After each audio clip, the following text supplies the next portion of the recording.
우리가 복음 누림을 지속해 가면서 두 가지의 축복이 있다 그랬죠. 복음이 능력이 되고 말씀이 능력이 된다. 그래서 우리가 지난주 말씀의 제목이 인간은 영적 존재다. 여러분 그 의미만 여러분 제대로 깨달아도 조금도 모자라지 않는 그런 축복이 들어 있습니다. 그리고 우리가 새벽 기도에 이 기도책 가지고 메시지 하는데 저는 그 제목과 거기에서 나오는 본문, 그 성경을 중심으로 이렇게 말씀의 은혜를 좀 누립니다. 그래서 우리가 목요일 날 우리가 믿음으로 우리가 예산을 하고 축복으로 결산을 한다. 거기에 요절로 고린도후서 9장 7절을 줬는데 저는 그 내용의 의미가 아주 실제로 이렇게 다가오더라고요.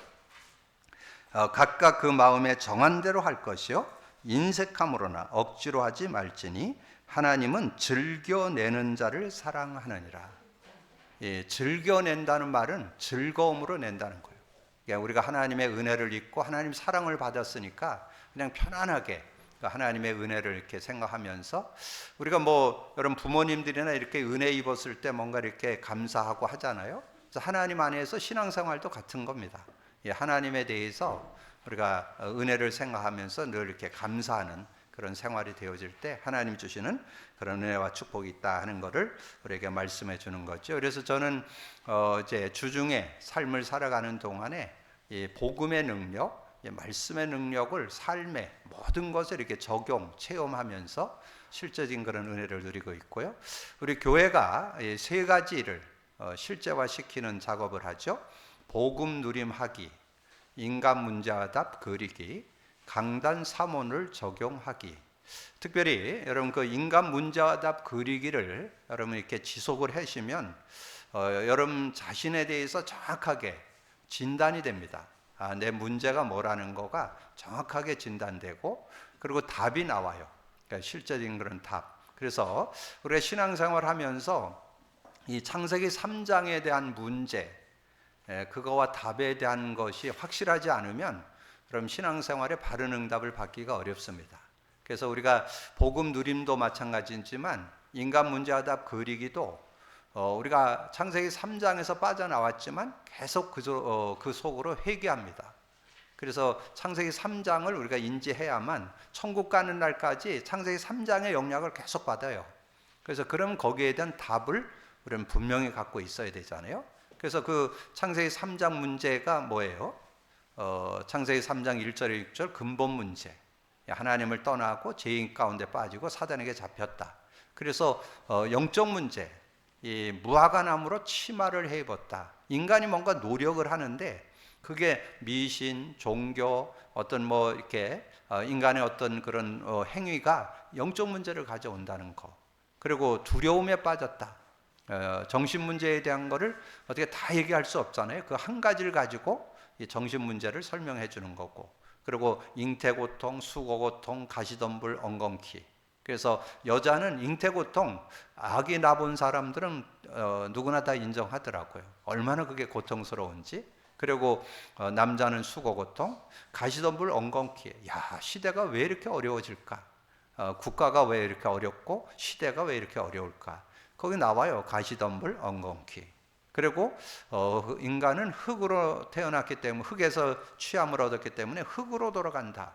근데 흙으로 돌아가는 건 끝나지 않아요.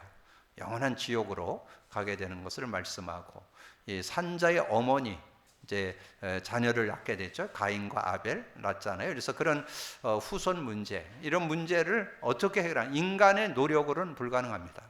하나님께서 그 인간의 문제를 해결하는 답으로 창세기 3장 15절. 근데 거기서 여러분 꼭 잡아야 될 문장이 하나 있어요. 여자의 후손.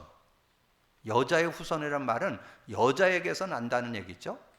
여자에게서 태어난다. 그래서 이사야 7장 14절에 보면 보라 처녀가 잉태하여 아들을 낳으리니 그 이름을 임마누엘이라. 여러분 우리의 지식으로는 이해 안 되죠? 어떻게 처녀가 애를 낳을 수 있겠어요? 근데 그것에 대한 답을 마태복음 1장 18절에서 줬어요. 예수 그리스도 나심은 이러하니라. 그의 어머니 마리아가 요셉과 약혼하고 동거하기 전에 성령으로 잉태되었으니, 그게 그러면 여러분 이해가 돼요.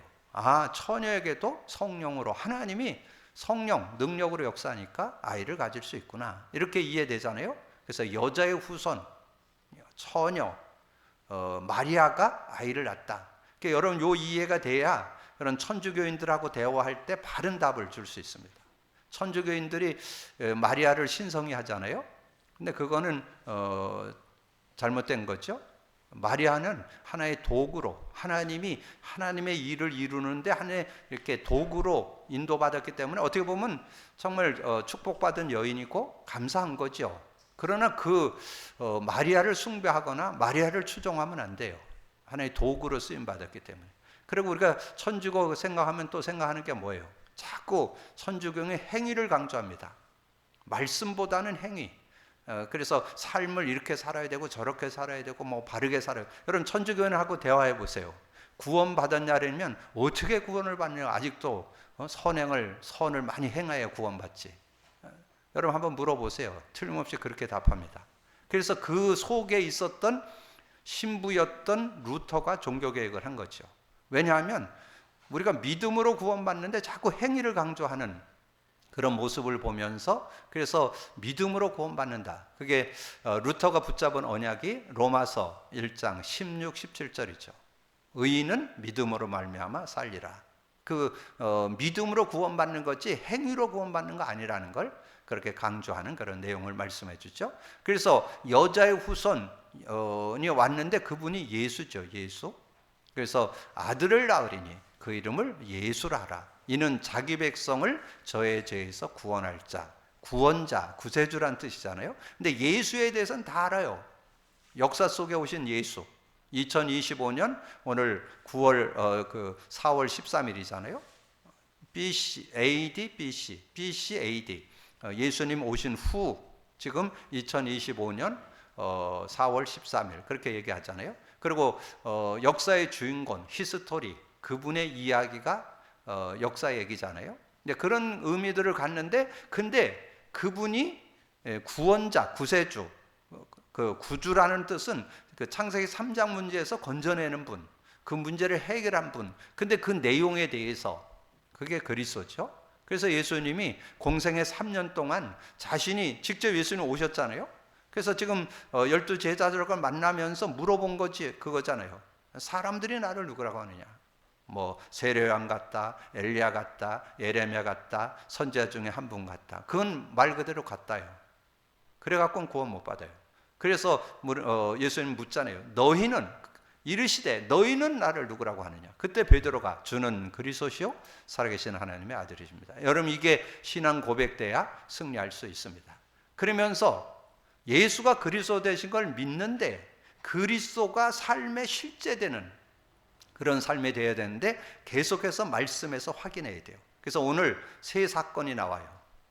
에덴 사건, 홍수 사건, 바벨탑 사건. 거기에서 여러분 답을 찾아낼 수 있어야 여러분 올바른 그런 신앙생활이 되어질 수 있습니다. 그래서 구약에서는 피, 신약에서는 십자가잖아요. 구약은 메시아, 신약은 십자가. 신약은 그리스도. 그래서 메시아의 의미를 설명해서 피, 신약은 그리스도의 의미를 설명해서 십자가. 이런 의미들을 가지고 여러분 신앙생활이 돼야 말씀의 능력을 실제로 누리면서 살게 되는 그런 모습이 되어질 수 있다 하는 것을 여러분이 정리하시길 바라고요. 그러면 오늘 인간 문제와 답. 그래서 우리가